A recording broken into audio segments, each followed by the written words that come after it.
চলে এসেছি অনেকদিন পরে খাবার দাবার নিয়ে তোমাদের সামনে।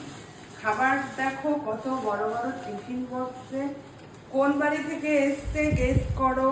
আমি কিছু বলছি না, এটা হচ্ছে রেঁধে বেড়ে পাঠিয়েছে।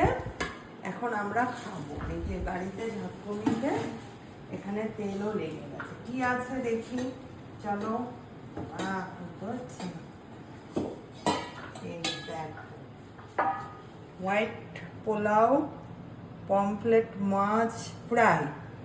দাঁড়াও, এখানে কি আছে? এখানে তো শশাটা এইমাত্র কাটলাম আমরা, এই ঠোঙাগুলো করে দিয়েছে। এই যে চিকেন রোস্ট, দেখো বলেছি কম করে দিবি, ঠিক দিয়েছে কতগুলো করে। আর আমরা তো এখন সেইভাবে বড় মাছ এই ওই